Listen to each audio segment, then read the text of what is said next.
चलिए दोस्तों, आज हम बात करते हैं होली के बारे में। हाँ जी, पवन सिंह जी का जो होली सॉन्ग आया था, चाहे किसी का भी होली सॉन्ग आया था, आप देख सकते हैं पवन सिंह जी का जो होली सॉन्ग आया था, वो अभी भी 1 नंबर पे ट्रेंड कर रहा है। और नाव में 3 नंबर पे है, लेकिन म्यूजिक सेक्शन में 1 नंबर पे अभी भी है।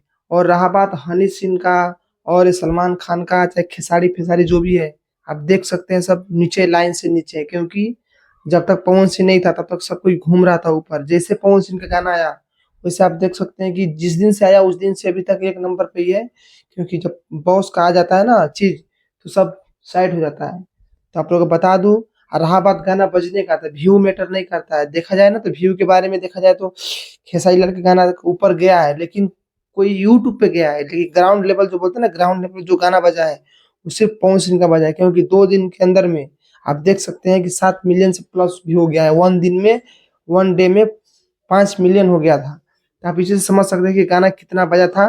गाना बजने के कारण ही नाव पे भी ट्रेंड कर रहा था और म्यूजिक सेक्शन में भी ट्रेंड कर रहा था। तो इसलिए ये सब कुछ होता है तो पावर की वजह से होता है। जब तक पावर है, ऐसे ही चलता रहेगा। और चलिए दोस्तों, एक और सॉन्ग आया है, एक और सॉन्ग रिलीज हुआ है, जिस फिल्म का नाम है सूर्यवंशम।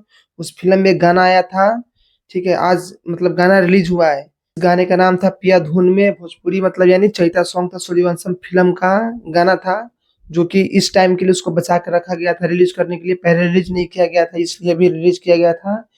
और सूर्य म्यूजिक पे रिलीज हुआ है, आप जाके ये गाना सुन सकते हैं। या मैं कमेंट में पिन भी कर दूंगा, आप जाके वहां से भी इस गाने पे जा सकते हैं। या पवन सिंह जी का सूर्यवंशम फिल्म का नाम सर्च करिएगा, वहां पे गाना आपको दिखाई देगा, क्योंकि गाना काफी अच्छा है। अब गाना में बोलते हैं ना, क्वालिटी वीडियो हर चीज बढ़िया है। फिल्म भी मस्त है तो गाना भी मस्त होगा। चलिए दोस्तों, बाकी कुछ अगले वीडियो में बात किया जाएगा। और इसके अगले वीडियो में हम आपको बताएंगे कि हाँ, खेसारी लाल के बर्थडे में पवन सिंह क्यों नहीं गए थे। तो इसके लिए आप हमारे चैनल को सब्सक्राइब करके रखिए और वीडियो को लाइक करिए। चलिए फिर मिलते हैं किसी नेक्स्ट वीडियो में।